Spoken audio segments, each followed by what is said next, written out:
qualified gentlemen to talk about the building resilience in modern day footballs.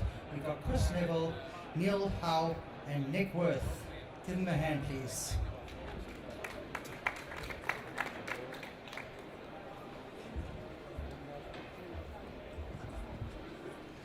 Okay.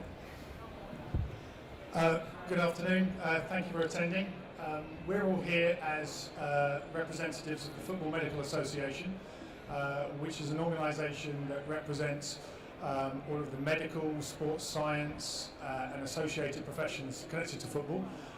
The stand is here, number 103, just next to it. Lindsay's with us here, so if anyone has any questions about membership or what the FMA does and how they represent their members within professional sport, then please come along and have a chat to us at some point.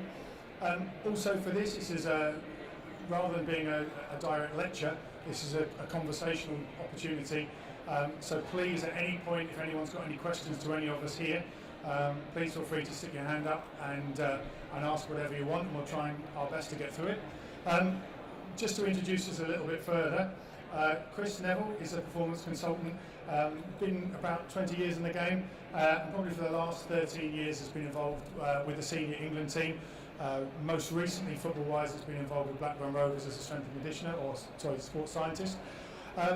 Neil Huff here has been at Man United for the past 18 years, working with their senior teams, and prior to that was 5 years at Liverpool. So he's comes with a wealth of experience.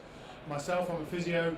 I've been working in the game for about 21, 22 years. So between us, we've got way over 60 years of experience between us. So we'll try and share some of our knowledge here. Our session really is about resilience and building resilience into the modern day footballer. So I guess probably to start us off with is ask the question kind of what is resilience and what you're feeling is involved within that. So I think resilience is really the ability to cope physically and to cope mentally with the rigours of professional football, and that probably starts now. We start taking players in at the age of 8, and then it's built all the way through to our first team. I think just adding on to Neil's notes there, it's a tough game, particularly at the top level. I think with clubs like Manchester United, the expectation of performance from the early ages right through to the senior team is great, and of course the media interest in a club like United or in the former years at Blackburn Rovers when they were in the Premier League, it was the expectation on players is huge. So the demand both mentally and physically is quite great. So I think resilience for me is their players' ability to be able to withstand those demands, both those physical demands and the mental demands that are put on them almost on a day-to-day, training-to-training basis. It's not just a Saturday afternoon, which is in the media. It's every training session they're under pressure to perform, and I think that's my take on resilience is their robustness, toughness, whichever word you want to call it, is their ability to be able to withstand that. Would you feel that that it is particularly important? Is there anything that you would definitely say encapsulates resilience? Is there one or two sort of certain key areas that you think are really important when you're talking about the mental side or the physical side?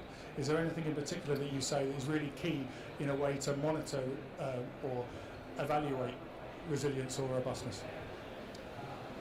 I think it's such a multivariate approach, really. I think there's so many factors that go into it. If you look at recruitment within the academies, for example, as Neil just said, we're recruiting players now at 8, 9, 10 years old.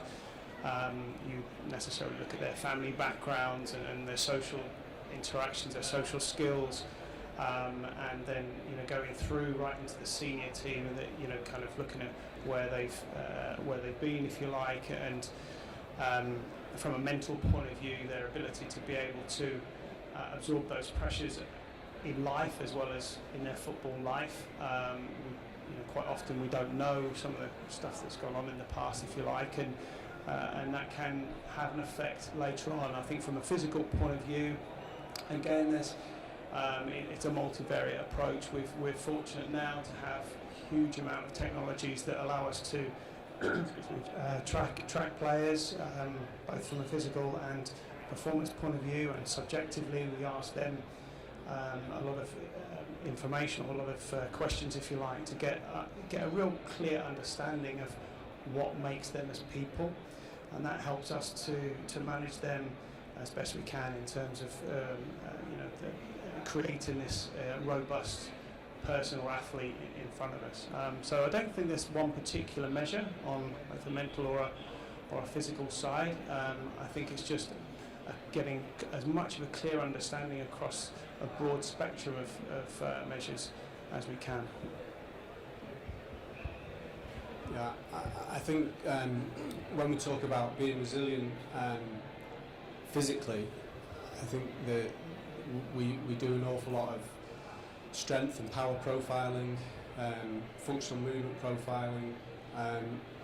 How much that actually gives you is very debatable, and whether it's a benefit. There's a lot of work doing at the moment being done on injury prediction models, and whether we can actually work out which players are going to get injured. And I think when we look at our first team squad, some of the possibly the two least athletic players we have, Juan Mata and perhaps Daley Blind, they're possibly the least injured out of all the players, and they'll bang game after game after game out, and it's whether they can they're so good at being able to manage their game, manage their performance, that they know their limitations, and they don't get into situations that create physical injuries. So I guess sort of partly what you're saying there, Neil, is that actually monitoring them and trying to evaluate each person's resilience, it's not always a precise science, and so there's often variability in that. I think there's so many variables, so many different things to consider when we're looking at things like that. The more data we create, the more data we measure, perhaps creates more questions. I think we've got a lot of questions to ask of why we continue to collect certain amounts of data, and whether we need to rationalise things and make things more specific in the future. With that, is there any particular tools that you've used either with England or the clubs you've worked at, Chris, or yourself at Man United? Is there any particular tools that you've used that you felt have been helpful to monitor in some way some aspect of resilience or mental toughness? Yeah, I think just most recently, I think we've kind of, as the guys have said, we've taken a bit more of a back step on the number of data that we've collected, because historically we've collected lots and lots of different data, from bloods to urine to salivas to GPS data to heart rate data, etc., etc. And if it doesn't actually have an effect on what we're doing, then why are we collecting it? So I think what we've done is tried to make some of the systems that we've put in place more robust, possibly simplifying it. But if there is something within those systems, and we have a process in place that it does affect our training or our strategy around training session planning, etc. So I give some examples. We routinely, clubs will wear GPS monitors or GPS units, which will track how far they run, how fast they run, accelerations, decelerations, jumps, changes of direction. There's umpteen number of variables within that, and we can choose any of those variables that we want to in every training session. We can use both tracking systems in terms of GPS, we can use camera-based systems, we can use both, so that we're looking at people, we know how far they run and how fast they run, but we can actually look at the mechanics of that run as well. And from that we can then determine various risk factors potentially. In terms of loading, and load is a very, in my opinion, just quite an overused phrase. We don't really know what load means as such. It can be anything from the speed you've run, the amount of distance you've run at sprinting, for example, or the amount of cardiac load. It can be a variety of things. So I think what's coming back to my point, I think what's really important for us is to choose the variables that will really make a difference. And quite often that's a very multidisciplinary approach to choosing those variables. It's not just what we want from a sports science or a strength and conditioning point of view, it's what the coaches need, it's what the medical team needs.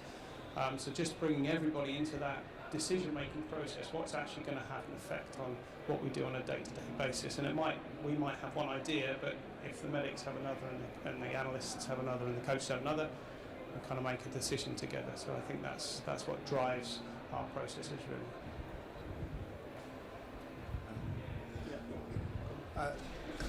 Just one thing that we've started to look at more recently is rather than the more global load issues, is we're trying to assimilate asymmetry. So we've started to do some where the GPS units that the players wear for training are centred in their spine. We've started to use accelerometers on individual limbs, and it gives us details on how much weight bearing they're putting through one leg compared to the other. And sometimes that will signify whether they've got a leg length difference, subtle leg length difference that hasn't been able to pick up. So we do certain corrections with that, which seems to be quite beneficial. I think when you find some of the players that do have big issues, it's often down to big leg length differences.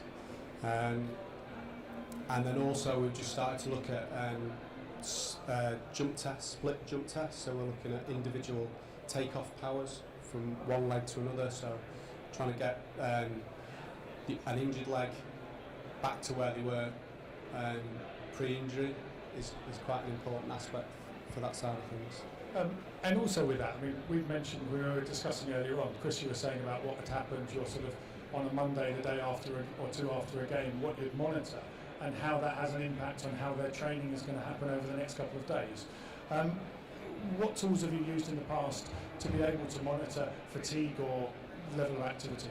So over the last couple of years, we've been doing some research and some work into bloods and blood testing, and typically we would look at our training load on a Monday, for example. If we played on a Saturday, so that'd be match day plus 2 days. If the players typically had a Sunday off or a Sunday rest, then we'd monitor their bloods. And there'd be 3 factors in that. So we'd ask them subjectively how hard the game was. We'd look at muscle soreness and ask them how sore they felt. So get some subjective markers, and then also some bloods would then give us some objective markers. And if one of those markers was increased, then we'd refer them to the medical team to give them an orthopaedic assessment and just make sure that they're ready to train. It wasn't necessarily going to mean that we pulled them out of training, but give another level, if you like. If there were 2 markers that were up, if they were saying they were very sore and their bloods were showing that they were sore, then we'd refer that back to the coaching team as well. So it'd be a multidisciplinary discussion between the player, the coaches, ourselves and the medics. And if all 3 markers were up, if they were saying the game was extremely difficult, feeling extremely sore, and the bloods were proving that, then we would, with the coach's blessing, pull them out of training. So it's not necessarily a player coming into us saying, I feel really sore today, I don't feel like I should train. There has to be some objectivity to that, and that's one of the processes we had in place, just to use the data in an effective way, and obviously use that in a multidisciplinary approach to that. So I think that's what you're talking about, wasn't it? Yeah. Neil, I mean, you're obviously now working slightly more with the academy at Man United. How have you found the EPPP has affected the academies, and the amount of testing that might happen, for example, at pre-season or something like that? How does that monitor or identify resilience between an individual? Well, again, it's something that we've done, not just the EPPP, we've done for quite a long number of years, really, on different aspects. And we are, like I said, with injury prediction models, we're trying to rationalise what we actually do to inform us of risk on players going into seasons. And then I think really we need to do it at more points during the season, but that's just a time issue, that sometimes it's difficult to get the players away from the coaches to be able to assess them and different things. But that's something that we do need to look at, and I think the EPPP tries to encourage you to do that, really. I mean, one of the things we were just chatting earlier on is about early specialisation amongst younger athletes, and about whether they are in the academy systems. They're obviously focused on playing football, and where that takes them away from opening them up to other sports and other activities. And from either point, from both of you, what's your opinion on that? Well, I think things are changing. I think young people coming into the academy systems now haven't necessarily had the exposure to what we did in our age as young people, in terms of riding bikes and falling out of trees and do running and winning and losing and everything else. And of course the school systems are changing slightly and not allowed to do certain things. And I think that then coming into the academy systems where there's a determination, if you like, to have X amount of grass time or X amount of coaching time, then means that they become a little bit more specialist in an area. And if they're not allowed outside football to get involved in a lot of other stuff, riding bikes or climbing trees or whatever it might be, then they become a football specialist, if you like. So I think there's probably an argument there. I mean, Neil, you might know more with your current role, but I think there's certainly an argument there to expose younger people to a variety of sports, which will help with their balance and coordination and so on in terms of development. Yeah, I broke both my arms falling out of a tree at the same time. It was difficult. I think we're possibly coming full circle, and I think going back sort of 15 years ago when the academy systems really started to develop, and there was I think the research regarding the 10,000 hours with specialisation in any technical process, I think created an awful lot of problems. I think coaches jumped onto that and thought that players need to spend 10,000 hours with the ball. Well, for me, I think the majority of a football match is movement, and I think we need to make them able to move properly. And I don't think just playing football or just doing technical things with the ball creates that. I think they need to be encouraged to do a range of different activities. We've had programs of gymnastics. I think allowing them to play tennis, allowing them to do athletics, allowing them to play rugby at a younger age, I think has big benefits. And I do think it's something that we perhaps need to look at in a more wider sense as far as the academy system goes, really. I mean, I'd certainly agree with that. I think the one thing about it is the uptake of people that might be 6 or 7 years old to eventually making it into a career, the fallout of people who don't make it, actually teaching them good habits and good movement patterns will help them in later life far greater than just playing a lot of football and then not making it. I think the culmination of that system, I think we've created a lot of good technical players, but not necessarily great athletes. And the problem with that, at some point they fall off the train. Now, whether that's because they're not resilient because of that, or whether they're not resilient mentally or whatever, I think I don't know if it's a beneficial situation. If you have an athlete or a player you're working with who is, what we say, instead of being resilient, being more sensitive or less resilient, what tools do you implement to try and improve their resilience, either physically or mentally, or what do you use at your clubs? So for us, it's understanding, as I said right at the start, I think it's understanding a lot about their physical movement capabilities. I think in terms of competency, we're lucky. I was lucky at Blackburn Rovers to have in the senior setup. We've come through an academy system, which is a category 1 category system. So it has some very good strength and conditioning coaches, has a really good and strong development team. So players that are coming through the academies into the senior setup generally are fairly good movers and can lift competently. So getting us to understand a little bit more about them, and therefore our communication with our academy coaches to understand the last 6 or 7 years of what they've been doing.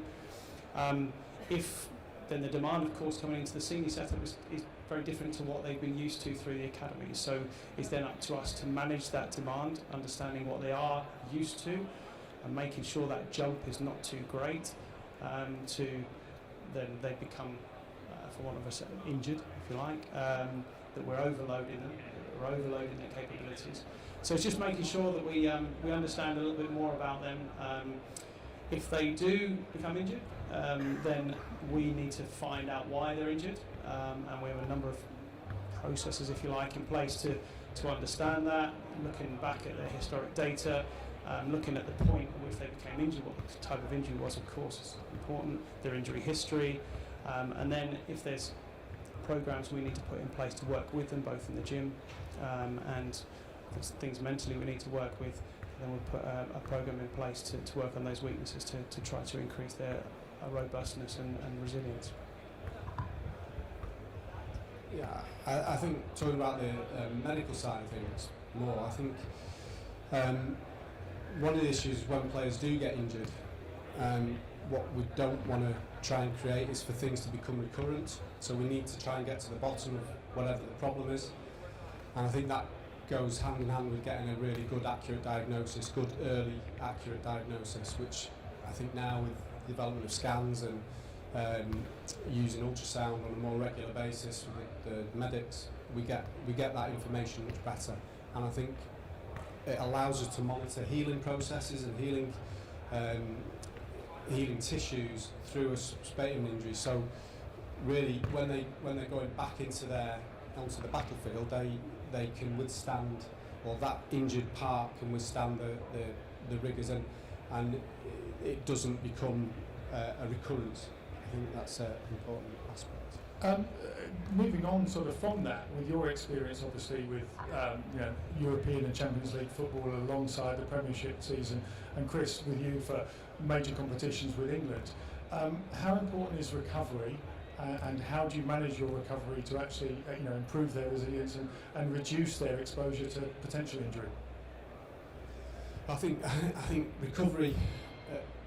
recovery starts as soon as you finish the game. I think it's a vital aspect to being able to perform for the next game. I think Sir Alex Ferguson always used to be such an advocate of rest at the right times, and I think once you're in those the environment of playing games at weekends and midweek, you basically do very little training. It's a case of recovering, getting ready again to go again. So I think that it's a big part of things, really, big part. Yeah, I think to add to that, from a physical perspective, when you're at a major tournament, you're playing every 4 to 5 days, so recovery is critical. You're quite often in a city that you're not based at, so you're flying back after games to your base city. So recovery becomes critical, and at the European Championships in France, we had strategies, as Neil's just said, within the first half an hour of the game finishing, then within the first hour of the game finishing, and then within the 24 hours after the game finished. So we had different elements that the player should concentrate on in that period. Quite often the three real key elements for us were food, drink and sleep, or rest. They were the three biggest parts for us to concentrate on, and then everything else that goes around that: pool recovery, cryotherapies and massages, etc., etc. But they were the three sort of key elements to us. They were obviously available in the dressing room straight after the game, so we can make sure players are drinking and eating, and then putting different strategies in place to make sure rest and recovery and sleep was as well as it could be. Obviously, one of the things we've talked about again is the amount of data that gets produced on a daily basis, and certain clubs do far more testing than others. And it's what's your opinion on the amount of data that's being produced? Because obviously at an exhibition like this, there are a lot of people trying to sell a lot of different tools that they believe would make a difference to your players. What's your opinion on the amount of data and how you use it? I think that's just it, Nick. I think it's just how you use it. I think everything has a place, and I think it's some of the technologies that we've got have been fantastically insightful and have come on leaps and bounds over the last 10, 15 years, and have been really, really insightful and useful. But I think it is just down to the individual club and the individual people within the clubs and how you use those and whether they influence your practice, and that will change from club to club. You mentioned earlier on, we were talking beforehand about a championship club at the moment that you know, the kind of data they collect. Can you just kind of expand as to what type of data certain clubs do use? Yeah, so I mean there are clubs that will do movement screens every day. They'll do blood tests every day, urine tests every day, saliva tests every day, and subjective analysis every day, and which is fine. You know, if it has an impact on your practices and how it works, then great. And if it has an impact on how you develop and form your training programs, then absolutely fine. But yeah, it's a lot of data. I think you take a bit more of a pragmatic approach, really. I think we do all this data collection and movement analysis, and there's so many different ways to move, and there's people find their own way of moving. So we know what perhaps is the ideal, but sometimes there's variance away from that. So I think we have to be flexible in an approach to when we are. And for me to do movement screens every day, I think it would blow your mind. Really. I just think it's with that in mind, though, I mean, what type of key indicators do you use at Man United? You know, what gets done on a regular basis, and what do you find most useful for you as the team physio? We would look at flexibility, the ability of soft tissues to extend. I think in a period where they're underprepared or not recovered, the players don't move as well, or aren't as flexible as they should be. So you can do that at different muscle components, different ranges of movement. I think muscle control, particularly around the knee, is key. But again, having said that, that can come from different aspects of foot biomechanics and things like that. So it's mainly, I think, the flexibility on a day-to-day basis is the key one. And which of the kind of medical and sports science teams, which are, you know, if you kind of mention the people that you rely upon to give you feedback about how resilient a player is. So obviously we're sports and exercise scientists and physios, so we're kind of obvious. What other members of the team are important in that decision-making process on resilience on players? I think more recently sports psychologists have come into the field and come into the game. And obviously they're giving us a different sort of tack on mental strength and mental resilience. It's perhaps something that I know Sir Alex Ferguson always used to say he was the psychologist. He was the psychologist at the club, and he was and to be fair to him, he probably was the best psychologist he's ever lived, really. So in his time, he sort of read into different things and worked out situations and was able to speak to people in a different way. And so these skills that he, you know, developed over the years were massive. Now, obviously now we've got different professionals coming in and they have different inputs. We also have just sort of creating a player welfare department to try and prepare the players, not so much the first team players, because the first team players have a group of people around them, their agents and everybody that sort of look after all their needs, but some of the younger players who perhaps, depending on their social backgrounds, need support in everyday activities and need to learn how to live. And I think that perhaps allows them to become a little bit more resilient, so they're not having to worry about things outside of the club, if they know how to deal with things like that. Yeah, I think at the clubs now, you've got chefs, you've got kitmen, you've got everybody that the players need, in addition to the practitioners and the specialists that are working with them on a day-to-day basis. You've got people that will pick up different things. They look at things from a slightly different perspective, and they can be invaluable. Those little tidbits of information sometimes can be invaluable that come from a source that you've never really considered. Quite often you can kind of build up a bigger picture of somebody through information that we, through our formal processes, wouldn't necessarily pick up. So I think that's another element to it. I think again with the academy, I think as we become older and a little bit more experienced, we're all parents, so I think that gives you an insight in sometimes that I think some of the 18, certainly the 18 or the under 18s, 16 to 18 year olds are just so emotionally immature, and as far as their decision making and their reaction to certain situations. And I think I know now that I'm able to give them a different insight, different advice into what I did 20, 25 years ago when I first came into the job. We were talking about before, it's been a long time that Neil and I have sort of known each other from reserve team and first team, and the game's entirely different from what it was when we first started.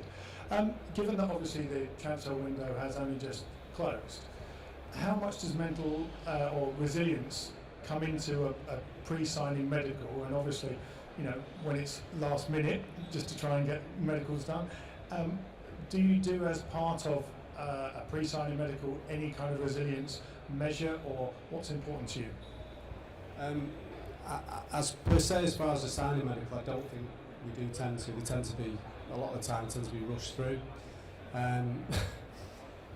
But we do now do cognitive testing for head injury measurement. So when a player gets a head injury, we have a baseline test, and then they redo the test after the head injury to give us some sort of idea of how significant it is. But I think probably on the recruitment side, and again I know, going back to Sir Alex, he used to know all sorts of background on players who were signing and make decisions on people in that way. So he used to do his own research. I don't know how much of the recruitment department do on that side of things now. I wouldn't know. I think from our side, we're very much guided by the medics and their orthopaedic assessments they'll do with players as we're signing. It depends on the club that they come from.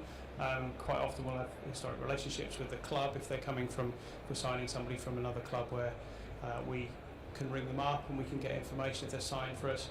Quite often we can ring and get information on their history, their medical history, their test results, for example, which helps us just build from a sports science perspective, build a picture quite quickly of what they're like. They've worked at a club maybe for the last 8 years. We can find out a lot of information from the club. So and quite often clubs are very forthcoming if we sign somebody on that information. So maybe not at United's level, but. And really, just for us to sort of round up a little bit, do you have any sort of opinion on what you would believe would be the future of sort of resilience training? Is there any measures you'd like to be able to do that you can't currently do, or information you'd like to find out about people? I think from a physical perspective, I think understanding a little bit more about what's happening internally as opposed to just externally. A lot of our monitoring tools are external load factors and external load monitoring. So GPS, for example, we know how fast somebody's run, but we don't necessarily know how those relevant muscles have reacted to that run. So understanding a little bit more through maybe surface EMG, that kind of thing, where we can get a little bit more understanding of how the muscles are reacting to the external stimulus would be useful. And whether that's out on the field or whether that's in the gym, most of what we collect at the moment is externally monitored rather than internally. So we've got cardiac load, of course, through heart rate monitoring, but knowing what muscles are doing would be much more useful, or as useful. I think, like I said earlier, I think it would be nice to have a shift into perhaps certainly in the academy players or the younger age groups, more of a multi-sport environment. I think that would be beneficial for movement skills. So even within an academy, playing different sports under the heading of Man United Football Club, you'd be able to participate in a number of different sports, and you feel that would benefit Man United in the long term because of the movement patterns that would be developed. Yeah, I think we've talked about, we've thrown this idea around for a long time, but It's just the difficulty is the coaching group or coaching teams allowing you to do that sort of aspect of things. I think it's difficult. I mean, yeah, often professional contracts limit people from doing other sports deliberately for that you know, that they don't want to open them up to a risk of something different. So would you advocate that as well, Chris? You'd want people to do a variety of different sports? Yeah, I think like Neil says, I think it's important moving forward that we kind of allow young people to gain a variety of skills, movement, competency, and quite often you can do that with incorporating a lot of different sports, a lot of different movement patterns. And I think also there's a lot of different research going on at the moment about different aspects of assessment or testing, whether that be physical or psychological, that then may yield some results, or maybe even that it will disprove that all the data we're collecting is valuable or is relevant. So from us, really, we're sort of wrapping up towards now. Is there any questions or anything at all?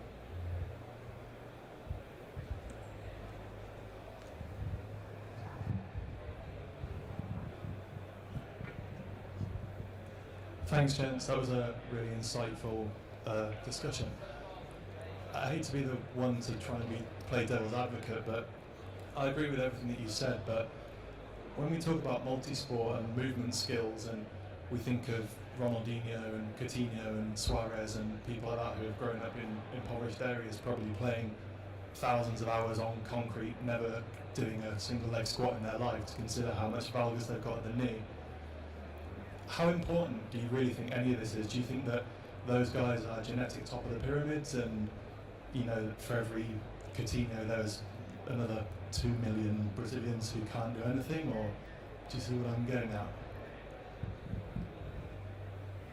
Yeah, I think culturally, you know, you're talking about different systems, different countries, and obviously, you know, different countries or different places have different exposures, if you like, to different things. Brazil, for example, I don't know, you know, a lot of beach resorts, the players play on beaches and sand and everything else. Even though they play football, do they always play on, you know, concrete and so on?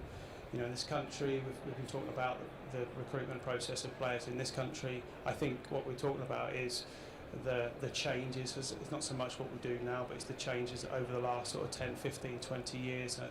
I went to a conference a couple of months ago, and one of Neil's colleagues was talking about Wayne Rooney probably being the last of a certain generation of you know, lads that were brought up playing football in the street, whereas most players now that are coming through the academy system, as Neil said, are straight into a formal system, if you like, and that's where the majority of their football is coming from. So I think it depends where you come from, it depends what exposures you've had. I think from our perspective in this country, then probably exposure to other things would help, whether that other things is, you know, gymnastics or climbing walls, or then I don't see it can be a bad thing. But you know, I think early specialisation can be right for one, Ronaldo, but might not be right for everybody. Yeah, I think those sort of players that you named would have come through whatever system you put in place. But I think probably coming from where they come from, the players that you named, that will create a resilience in them physically and mentally. And I think that's what we see is that the top players that get there have that innate. But then if you look at somebody like Marcus Rashford now, who's come through our academy, and you know, he's still probably not quite at their level yet, but he potentially can be. So I think the top players will get there, whatever. But I think it's what happens with the others in the system, the thousands of others that either get so far and then don't quite get there, whether we equip them for other things, or whether doing other things would get them there. I don't know. It's difficult to. I don't know how many more players are less resilient now than what they were 20 years ago, which is so difficult to quantify, really. I think, sort of to go with your point there, I think one of the things that those types of players did is they played with freedom. They just played. They weren't being coached all those hours, it was rough and ready, and that's kind of what Chris and Neil have touched on particularly before.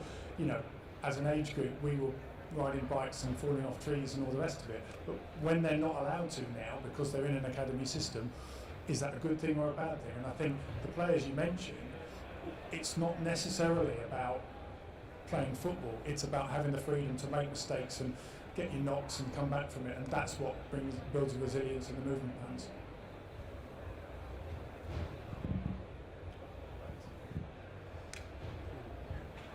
Hi. Probably a bit directed at you, because we've both been in around 18 years, and my field is in recovery. I think what I come across a lot more than I ever have done in that period of time is, would you consider that the mental resilience of players these days is, if not as important, if not more important, than the physical side of things in modern sport today? I think they go hand in hand. I don't think you can really say one's more important than the other. Somebody who perhaps is physically resilient might not have the same mental resilience as another player who's very mentally resilient but perhaps physically isn't as, you know, I think there's different components and different weightings on all that in individuals, and I think that's the difficult thing with all this, that there's just so many variables from person to person. I think the mental resilience is key. I think that the amount of pressure that's on players, certainly at our level, to perform constantly is massive. I think they have media, they have so much, you know, social media, they have TV, they have interviews, they have everything to sort of consider, you know, and I think that will affect certain people massively. I think they need to be able to deal with all that sort of side of things mentally. That's, you know, it is difficult, really difficult.